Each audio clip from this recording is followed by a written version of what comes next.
Right, good afternoon. Hi. Thank you for coming for members training on negotiation across cultures. I'm not a trainer, this is a trainer. Just a brief introduction and some information to share.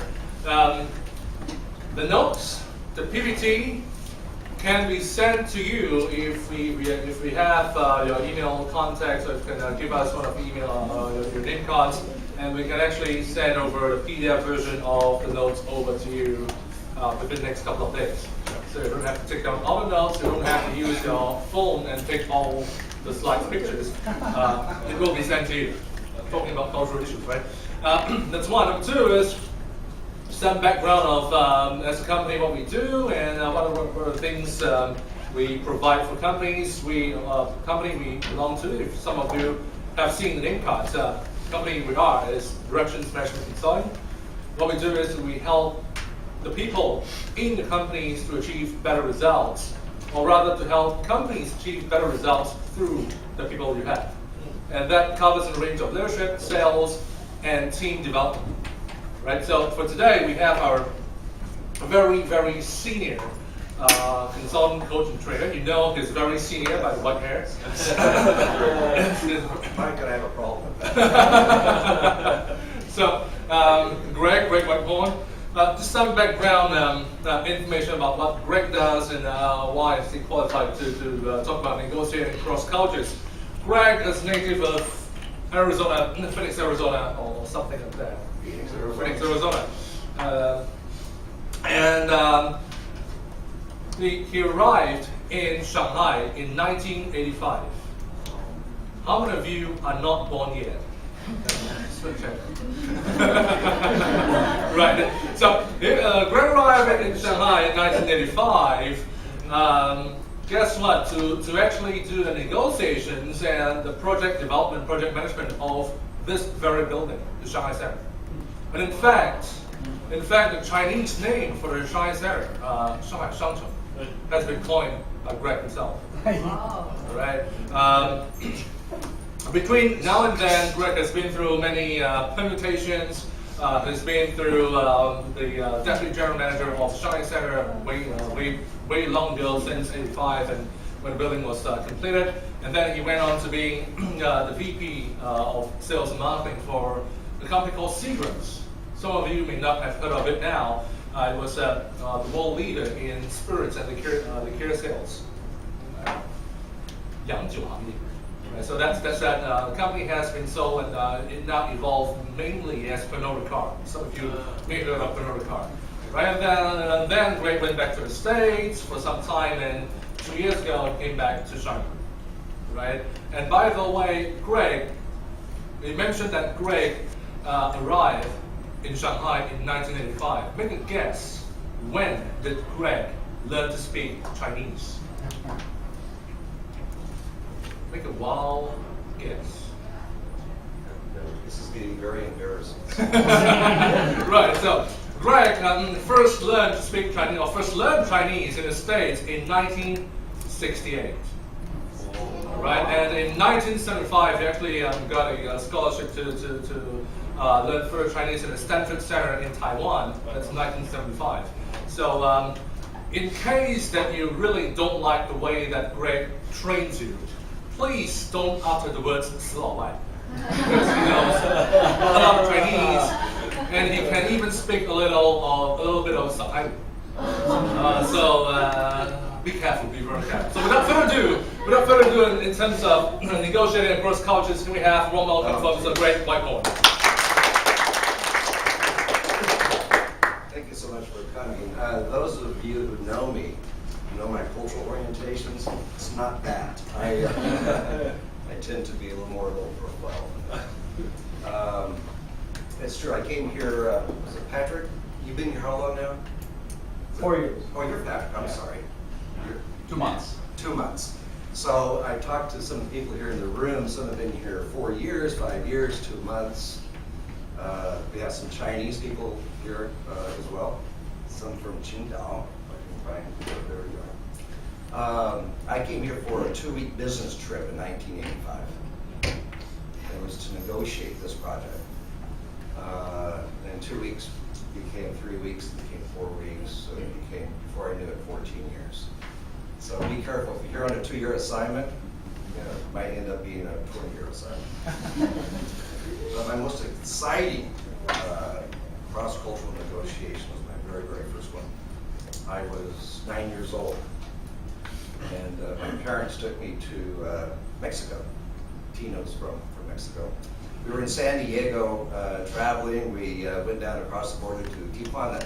And it was my very first distributive negotiation. We'll talk about distributive versus integrative later.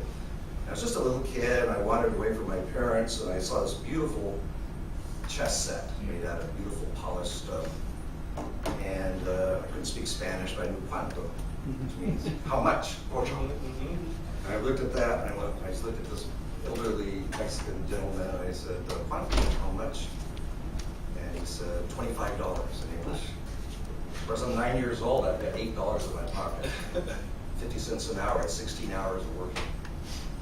And I was petrified. It's my first time in a foreign country, first time trying to just buy something in a foreign country. My parents weren't there. And I froze, and I didn't say anything. Then he said, okay, you're a good bargainer, $20. I still didn't say anything, and then it became $15. And then I just kind of walked away, and I was walking away, he said, 14, 13, 12, only had $8. As soon as he said $8, I turned around and came back and I bought it. I didn't say a word throughout the whole negotiation. Later I learned the power of sometimes just don't say anything. And what I learned in Japan while doing negotiations on this project, Kojima Corporation from Japan, they often would not say things. And I saw many times Americans actually giving into them. So that was my very first negotiation. The question is, does culture really matter? This is cross-cultural negotiations. So I wanted to show you just what our agenda is. Does culture really matter? I'd like to ask you now, does culture matter, you think, in negotiations? Can it matter? Do we pay too much attention to it sometimes? I think sometimes we can. We'll be discussing conflict modes and negotiation styles. And then the approaches to negotiation, different kinds of, this really falls under negotiation theory. And then also planning the negotiation. And the intent is not just for foreigners who come to China, but for those Chinese who have to deal with other Westerners as well. A lot of this is based on my own personal experiences. I'll be bringing some insight from others who've written books on negotiation. Also, this is not really a training. This is really intended to be a workshop. So if you can share experiences with us as we go, we'd like to learn from you. I can share with you what I've gained over the years. Negotiation is not a science. It's probably just as much an art than anything. So let's start off like this. What is culture? What does culture mean to you? What's the definition of culture? Anybody? What does culture mean? It's a reflection of your history. Okay. Just what's been ingrained in your family and your surroundings and how it's exposed to everyone else. That's a good definition. It is your history, isn't it? We're all, our family, our all this influence, what our culture is. What else? Personal value. Values. And those values come from Behaviors, values. behavior. Background. Education. Culture is instinct. It's instinct. And where do those instincts come from? You're right. You know, all of those instincts deep down inside, right? From a collection of your experiences. Exactly. There are many definitions of culture out there. The one that we use, and I researched a lot of different cultural assessments, different kinds of models. And the one that I like to use is kind of a combination of Geert Hofstede, Edward T. Hall, and others.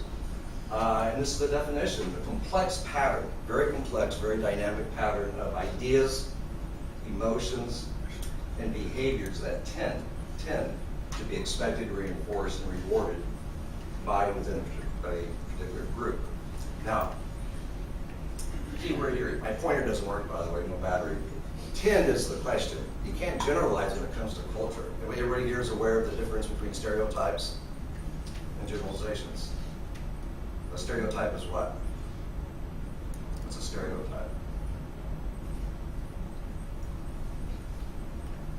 No one?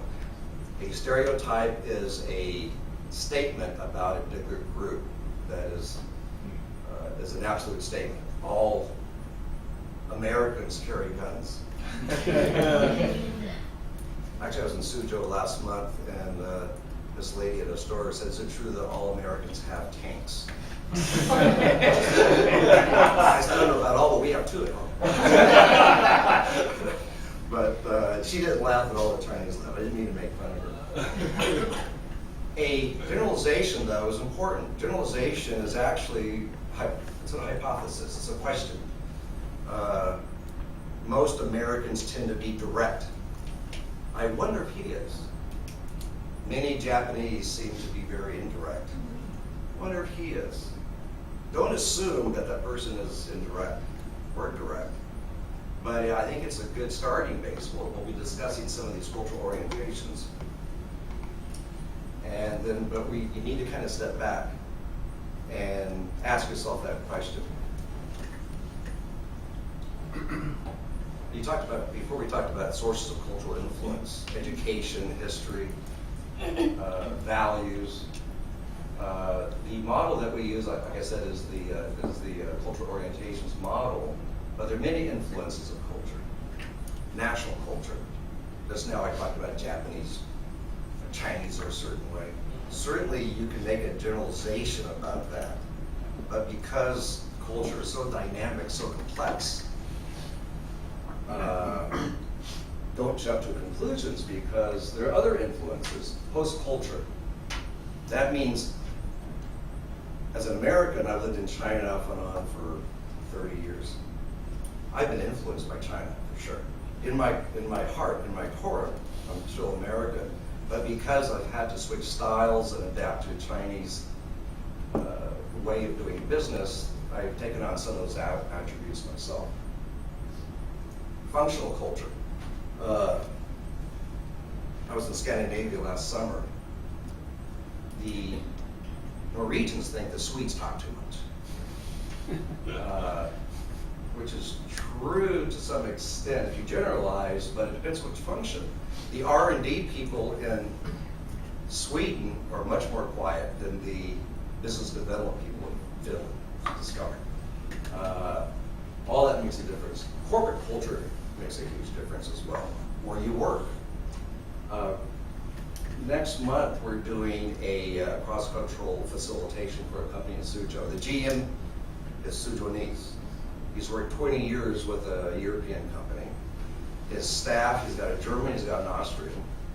His Chinese staff all come from different parts of China, from Henan to Anhui. They've all worked for Hong Kong, Singaporean, other Chinese companies, and they all bring different kinds of cultural tendencies. And so what he's trying to do is a startup. He's trying to determine what is his culture, what is their culture. So we're going to go there to help them kind of determine, what are their shared values and beliefs. Everybody's seen the cultural iceberg. This is really, really true. Our level of awareness, when we look at interactions and behavior, we see the top surface, right? But as we get deeper, talk about instincts and ways of thinking, there's the cognitive level, then the emotional level down at the bottom. How people feel, how people react. This is what we see, but as you dig deeper, then you start to do this sense of awareness. But the question is, how do you reach that point? What we use is a cultural orientations model called the COM. It's a very neutral framework, and it begins with the top layer of the iceberg, which is your interaction style, thinking style, and the sense of self. And the reason we use this is because it's aligned with our definition of culture, which again is that connection between behaviors, beliefs, and emotions that are expected, reinforced, and rewarded.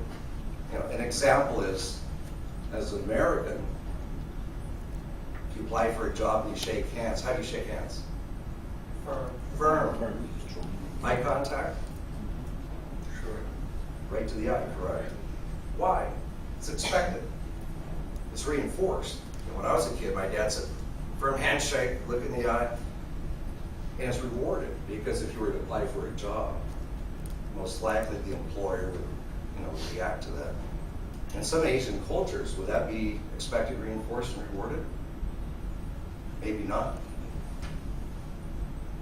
Some Asian cultures, you kind of look aside, maybe not so firm. That would show disrespect. That's just an example of the connections between behavior, cognition, and emotions. I'm going to go through the COM model very quickly. I'll stop at times because it's simply just too much to discuss for a long time, but some of these dimensions really do impact the style of negotiations. The interaction style, that's the part above the iceberg. These are cultural orientations that impact how we communicate, engage others, how we connect and approach relationships.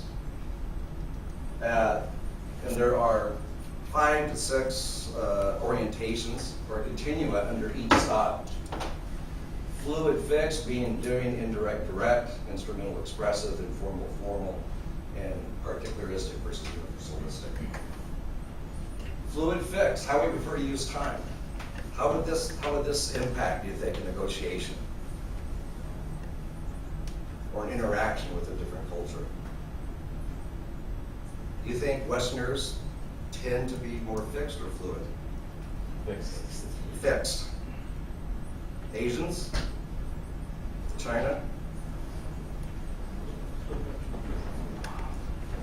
It depends, doesn't it? And again, we can't make generalizations. When I first came here in 1985, we had a fixed schedule. We were here for 2 weeks to negotiate the Shanghai Center project. Of course, a lot of work had been done before then, but the Chinese were aware of our schedule. And they would just brain us to the point where the last day or two concessions were made. My boss had to go back to the United States because he was Jewish and is Jewish. He had to go back to temple. It was important to him. The Chinese knew that. That was not a ploy on their part, but they were aware of it, and we had a deadline to do it. When the Vietnamese negotiated with the Americans, they bought property in Paris. We rented hotels, our government. The Vietnamese were there for a long time as well. So that does have an impact.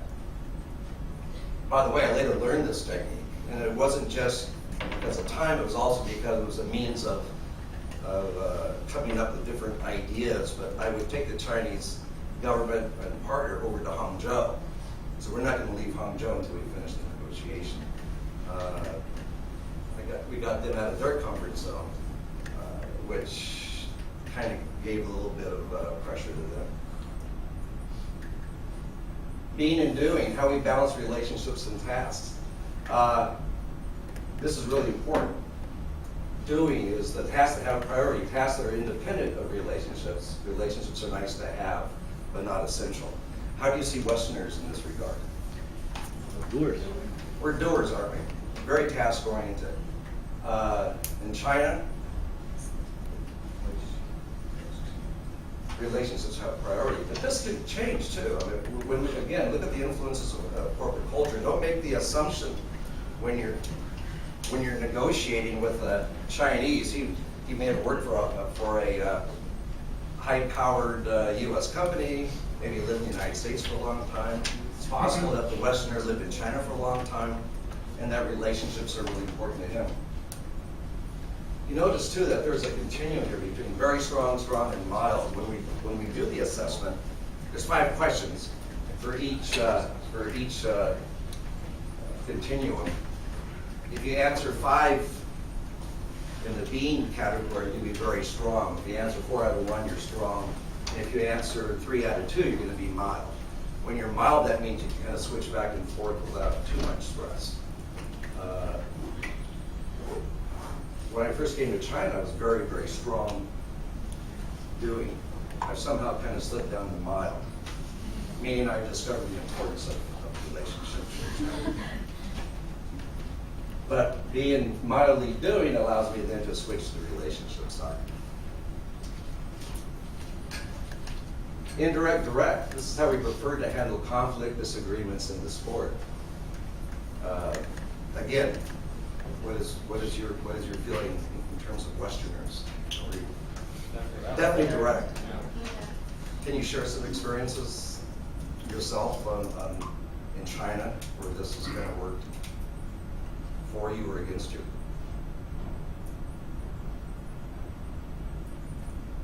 Anybody? During this workshop, I'd like to hear from you think about where you are yourself culturally and how that's impacted your work here in China. Please. So just an experience I had when I first got here a couple of years ago. I was working on a project to form an R&B fund. Right. And I've done some of that work in the U.S. In terms of U.S. fund setup. So I have a partner that's an American, went to school in the U.S., but he'd been in either Taiwan or mainland for 20 years or so. Right. And then we had his friends and the Chinese partners who were putting all this stuff together. And I was really kind of a newbie, complete newbie here, other than just traveling to China, but I hadn't lived here more than a year. And what I thought the biggest challenge was going to be this other American and I, how we're going to be able to communicate with the Chinese and get this pulled together to fund, which was very task-oriented to get a lot of deadlines hit. Sure. But that wasn't the problem at all. What was The it? problem was is that this friend of mine, the American who's been here 20 years, had gone almost native in terms of Chinese. And the biggest issue was he really did not know how to deal with an American business environment. He'd be here too long. He was here for Exactly. his life. You'll be surprised. One of the most direct people I met in Shanghai was a man by the name of Lu Guoxian. He was the head of YG Maui. Back then was it's called SMART, the Foreign Economic Relations and Trade Commission. Most direct man I've ever met. He would go number 1, number 2, number 3, number 4, D, the R, the S. And amazing. But he was kind of a rarity, at least in the early days. A lot of other Chinese would kind of, government officials would kind of pause. They would use third parties sometimes. But that still goes on now. Last week we were doing executive coaching. Very simple exercise, how to be blunt and diplomatic at the same time. All this guy had to do was, you got to tell, it was role playing, you got to tell your subordinate that 3 other people, his co-workers, have complained that he's got body odor. And that's all you got to do. But do it politely, but be direct. So he could not say it. During the role play, he sat down and he said, your 3 colleagues, you're doing a good job, good work, but you really need, he paused and said, talk to them. And actually I was the other party in that role play. I said, talk about what? Just talk to them. I said, what? And I gave him an opportunity, please tell me. He could not tell me. So that was a very much an indirect. And this person was a Bali Ho. He was born in the 80s. PhD, but these orientations do have an impact. Instrumental expressive. Do Chinese, you think, tend to be instrumental, which is displaying rationality and objectivity, or expressive, where you display your feelings and emotions? What do you think? Instrumental. Americans tend to be instrumental also, but it varies. Again, I'm generalizing here. Mexicans? We're expressive. Absolutely expressive. I was down in Mexico a couple of years ago we were developing a tequila, and you go and talk to a vendor, you negotiate a deal. They're drinking tequila, they're mixing it with Fresca, and then you hug and you kiss, and definitely not in China, although there are some exceptions. But this is important because emotion does play a huge role in negotiations.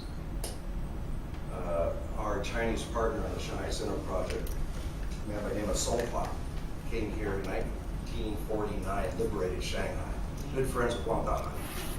Wang Dahan appointed him to be our partner of this project. Man, he would just blow up, his face would turn red.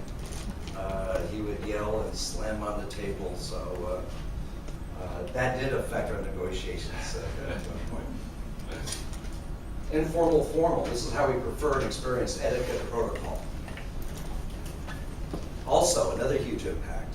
Would you think that Westerners, say Americans in particular, are informal, meaning etiquette, protocol, and social conventions are reduced and they're disablers of relationships? Or do you think that we're very formal, that it's important to have formal interactions? Both. Oh, it depends, as it's very contextual. It's a trick question. It is well, it's not a trick question, but it depends on the situation. I know in China, very much, when it comes to negotiations, there's always a formal aspect to negotiation. There's a ritual that takes place. The table, the signing banquet, the ganbeis, the speeches, right? When in fact, most of the jobs, most of the work that gets done, most of the agreements that are made are done informally. Sometimes someone's home, sometimes at a coffee shop. We'll discuss that a little bit later. And this is a very strong orientation, how we prefer to apply rules and standards of fairness. A little poll here. If you're driving a car in the middle of the desert in Arizona, and there aren't any other cars, you see a stop sign. But no other cars are coming. Do you stop at the intersection? Or you just kind of slow down and drive through? Rolling stop. Rolling stop. You don't really stop, even though stop sign means stop, right? In China? In China, you don't use a stop sign. You don't use a stop sign. This can drive a lot of Westerners nuts. When we came to Shanghai in 1985 to negotiate this project, we were looking for a legal framework. All they had on the books then was the Sino-Foreign Equity Joint Venture Law. Do you like this? This was about 2 or 3 years before the Cooperative Venture Law, 2 or 3 years before the 100% owned venture law. We were looking for some sort of legal framework. Really, what the Chinese, on their hand, said, well, it kind of depends on the situation. We'll kind of make it up as we go. And the Chinese had what they call 内部规定. You guys have heard of it? 内部means internal regulations. And the Chinese were looking at this while we're negotiating because they know the inside, they know what law is going to be passed. We haven't seen it yet, and we said, could we please see your 内部规定? We want to refer to it because we want to make sure that we're in conformance. And they said, no, you can't see it. I said, why not? They said, because it's 内部. It's internal. After each of these dimensions, we're going to go through a very quick, brief encounter. This is from a really fun book called Cross-Cultural Dialogues. Tell me what orientation you see here. Miss Warren says, is the contract ready then? Mr. Chow says, I'm afraid not. Mr. Song still has not prepared it. Miss Warren said, he's not very efficient, is he? Not anymore, but he used to be an excellent worker. I've been trying to find out what's wrong. And Miss Warren says, well, what did he say to you? Who's being direct here? Yeah. And he's not very efficient, is he? It's really direct and it's kind of opinionated. And she's making what? She's making an assumption here? What did he say to you? What's the assumption? That they have already discussed this issue. What's that? That they have already discussed this issue. Exactly. Not only that, Ms. Warren is expecting something that this Mrs. Song is supposed to say. What is it? Not only There is a big assumption. Firstly, to Ms. Warren, right? Impression of Mr. Song to Ms. Warren, is that positive or negative? The impression of Mr. Song to Ms. Warren, is that positive or negative? Negative. Right? So if Ms. Warren is expecting Mr. Song to be more negative in her opinion, and she's asking Mr. Chow, what did Mr. Song say to you? We can in a way assume that she's making an assumption if Mr. Song is making some excuses. That's one, Yep. that's one viewpoint. The other is, that she's assuming that Mr. Chow has already spoken to Mr. Song, but Mr. Chow is using what kind of approach? And there. Indirect. It may be that he's going through a third party altogether. And we'll talk about using third parties later. And just in that example of that one person in executive coaching last week, he wanted really me to talk to someone else, right, in the role play. And there are times that you need to use third parties in China. But Ms. Warren doesn't understand why Mr. Chow just can't talk to the person, find out what's wrong. This you'll find as an issue. Don't make assumptions with people in different cultures. Let's move on to the next style, thinking style. This is a cultural orientation and how it impacts how we process information. Now we're getting deeper into the iceberg. And I'll go through these quickly. Multi-focus, single focus, past, future, low context, high context, inductive, deductive, and linear systemic. All these really impact how we process information and will impact negotiations. Multi-focus, single focus. Single focus is what? That's how we process information sequentially. Multi-focus means we do it in a parallel manner. This does not mean multitasking. This really refers to how we prefer to select information. Westerners tend to be what? Single focus. Yeah, we may multitask, but in fact we're single focus. I know the Chinese are more multi-focused. That can affect negotiations. Why? You lose track of where you're going. Yeah, and we'll get back to the linear.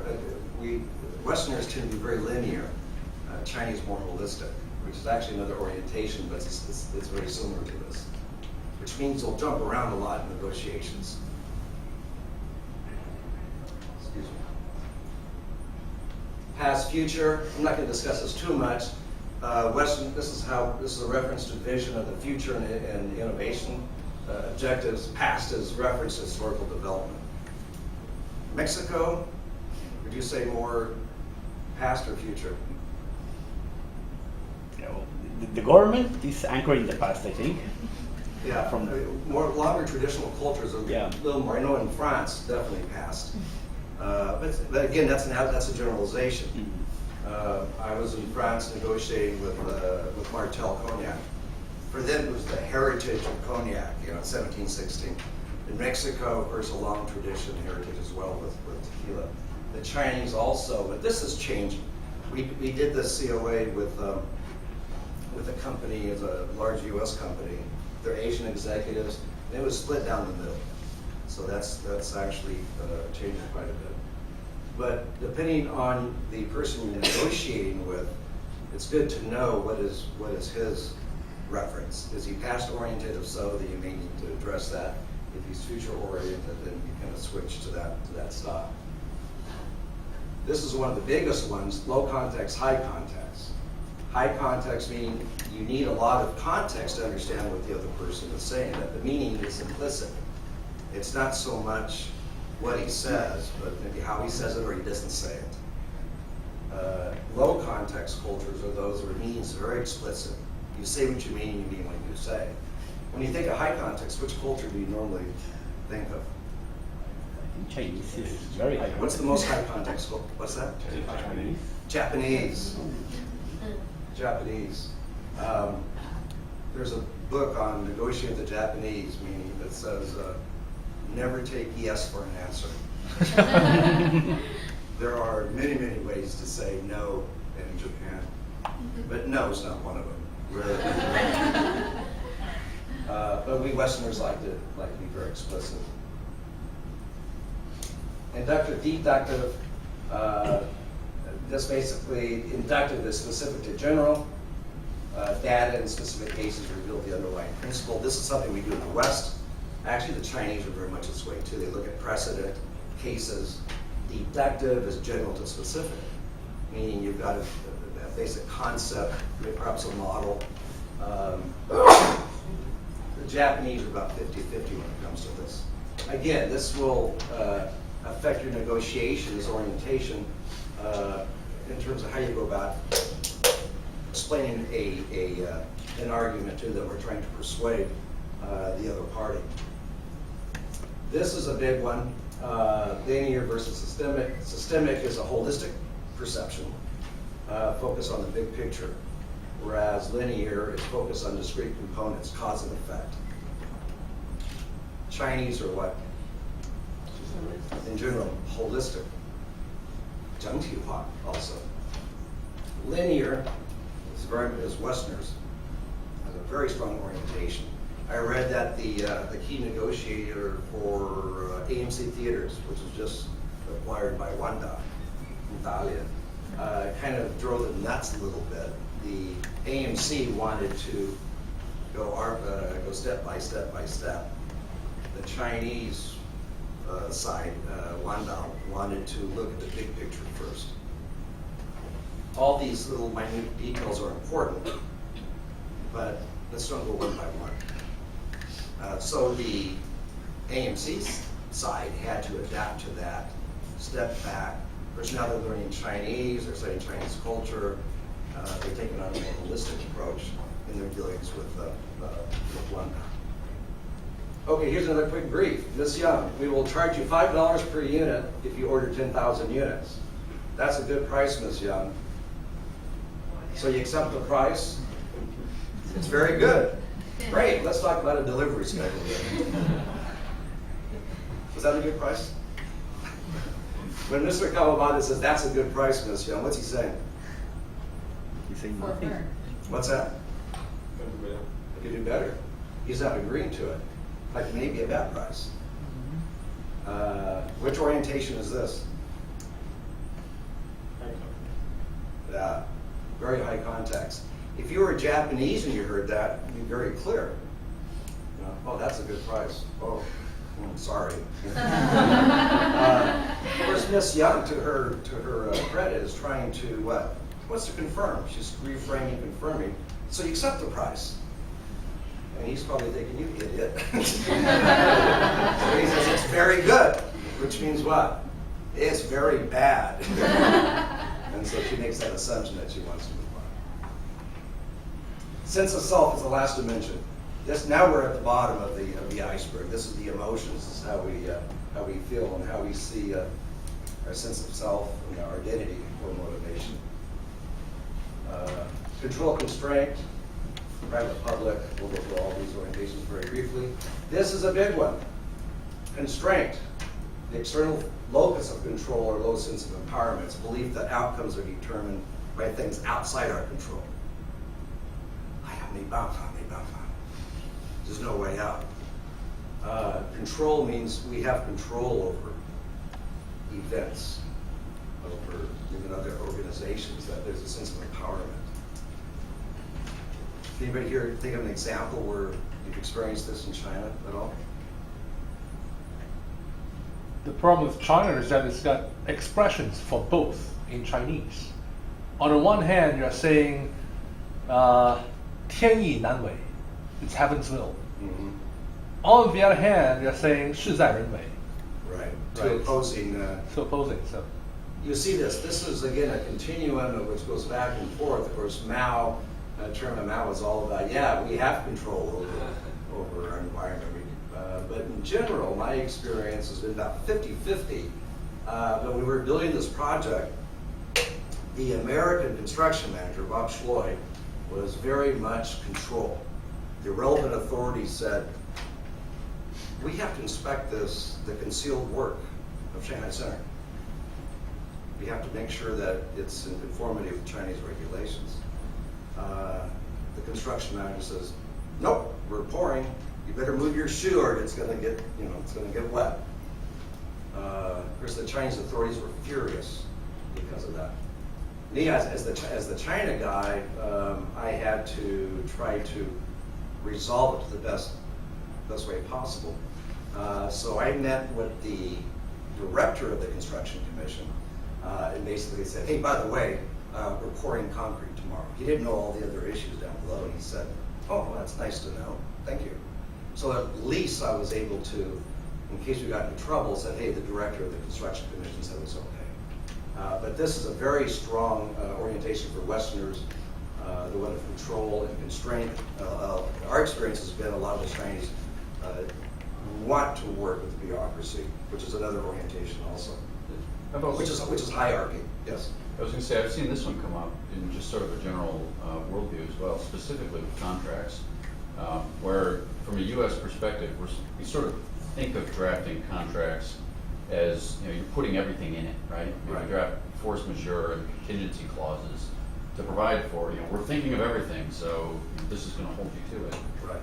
Whereas a constraint culture would see a contract more as, yeah, this is our deal, unless things are really different, in which case, it's not worth the paper that it's printed on. It's not, which is also a particularistic sort of orientation. Yeah.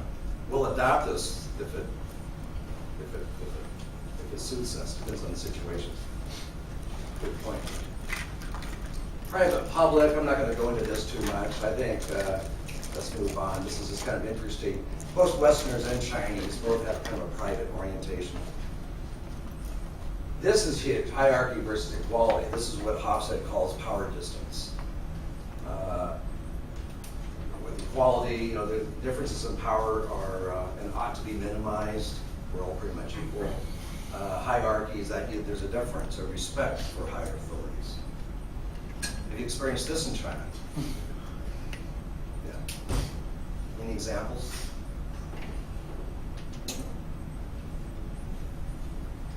And we'll talk about this later, but it's important to understand the hierarchy within an institution, who the key stakeholders are.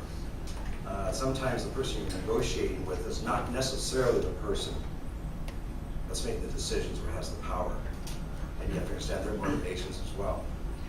This is huge, and that's their trigger too. Their fear of criticism of higher authorities. But there's a certain ritual to that, a certain respect. When I first came here, even before we started construction, on Nanjing Road, there were all these little shops. And they were run by the educated youth, Zhiqing. And this is the rusticated youth, the young Chinese that were sent to the countryside. They came back after the Cultural Revolution. This is now the 80s, and they're unemployed, and I needed to move them because we needed to come in and have access to the construction site. But it was the Chinese partners' responsibility to give us access to the construction site. Very clear in the contract. But getting back to your point,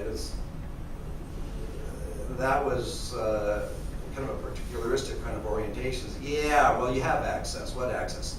Tiny little road there on Nanyang Road. That's your access. No, we need access from Nanjing Road and from Xikang Road. And they says, no, that's your problem. So I'm a young 30-year-old, high quality orientation. I said, well, who's in charge of this? They said the 3 Rectifications Office, the Communist Party. So I go walking in there, these Chinese Communist Party officials, they saw this foreigner and they went, holy moly, get out, don't. I said, no, you don't understand, I want to explain this, we have an issue. And I said, we can't talk to you, you're a foreigner. You must respect the Communist Party. So I said, well, this is early on in my career in China, so I quickly left the office. So I said, okay, I'll go through the official route. So we went to the Chinese partner, went to the vice mayor of Shanghai, and did it properly with due respect, understanding the hierarchy. And the argument went like this. We'd like for the Chinese government to move the Chinese educated youth away from the project. And they said, we can't. I said, well, how about if you move them across the street? They said, we can't. I said, why not? Because it's illegal to be on Nanjing Road. I said, that's my point exactly. It's illegal, so how come they're in front of our project? Well, that's a separate issue. You're gonna have to resolve it myself. So what we ended up doing is actually buying the merchandise from the educated youth, reselling the merchandise through a Chinese partner, and then that's what solved the problem. Collective individualistic, this is a huge one. Westerners tend to be what? Individualistic. Collectivistic is a strong trait of a lot of the Japanese that I've negotiated with, but also what? Are Chinese collectivistic or sometimes individualistic, right? When we negotiate with a Chinese partner and even with the different government entities, they tend to be collectivistic within their own department, but oftentimes they will be competitive with other departments or other agencies within China. And that's something you can utilize as well when you negotiate with, at least in China. Cooperative, competitive, people that are cooperative, or those cultures that are cooperative, they want harmony and balance is a source of pride, which is very much which culture would you say that is? In general. Japan, the Japanese, this is very important to the Japanese. Competitive, actually the Chinese are on the competitive side. And so are Westerners. Okay, flexibility and order, this is another orientation. Order, and this really goes back to uncertainty of avoidance, which is Hofstede. Uncertainty and ambiguity are minimized and contained. Stability, consistency, and predictability are sources of pride. On the other side is flexibility. Uncertainty and ambiguity are assumed and expected. In general, where do you think the Chinese, the norm lies? Flexibility. What's that? Flexibility. Flexibility?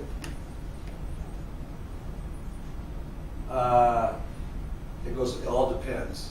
50-50 is our experience. I would tend to think flexibility. Some Chinese would argue, no, it's order. So it really all depends. Definitely Westerners are on this side.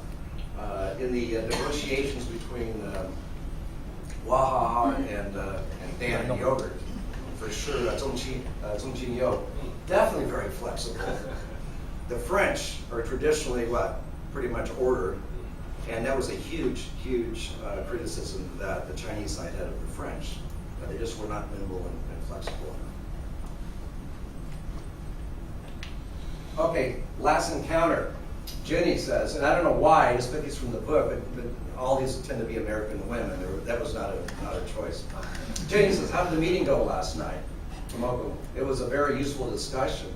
Oh, really? How so? Well, we all talked, and Mr. Takeda explained his reservations about the proposal. Anyone else agree with them? No, he was the only one who has some doubts. Then we wanted the vote. Oh, there was no vote, of course. We postponed it. What orientation is this? Hierarchy. Hierarchy and what else? Maybe. Yes, collective. Yeah. It's important to maintain harmony. And it never went to a vote. Mr. Tomoko, they didn't even ask him to vote. He probably already shared his what? His disagreement. And this you will find with some when you negotiate with collective cultures, or those cultures that have this orientation. It's consensus decision making. In Japan, you see that a lot. When we negotiated with Kojima, who was a general contractor, they were very slow to agree on certain items. They wanted everybody on the same page. Americans didn't do what? Majority rules, right? Of course, once a decision is made by a Japanese, what happens then on the implementation side? What's your experience? Happens very quickly. Yeah. Very quickly. Once they decide, whereas we Westerners, oh yeah, let's make a deal. Then you have to go back to headquarters and what? You have to convince them. That's a whole other battle. When is it reasonable to have the other side take a cross-cultural orientations test? Probably not, an assessment. This is really important to understand your own cultural orientations, but when in doubt, this is the framework that you can use when looking at a situation that is kind of different. You see what I mean? When you see something in a foreign culture, China, Japan, or if you're Chinese, you go to the United States, describe what you see. What am I looking at? It's like when I first came to China, I'd come up with an idea about what we could do, and the Chinese official would say, well, you know, we need to not do it. There's a certain degree of difficulty. What does that mean? Well, it could mean, let's analyze it. It could mean, yeah, there's a certain degree of difficulty. It could mean, hey, maybe, yeah, but I want something out of this, like I'll consider it. Or it could mean, hey, no. So you need to what? Look at the context and evaluate, you know, what I feel about this, how you feel about it, and then the next step is what are you going to do about it. The DAE acronym, which is describe, analyze, and evaluate, comes from a Korean word, day. Did you hear right, Korean? Just real quick. Anyone drive a Korean car? The Korean car, that's day. In the 14th century, the Koreans wrote Chinese characters, right? So it could mean this, it could mean this. To use my calligraphy, well, forget that one. Let's see, it could mean this, and it can mean this. It could mean, okay, it can mean big or terrace or dynasty or correct or opposing or team. You don't know what it means. You only know what it means. You can analyze what it means, but you have to do it out of context and then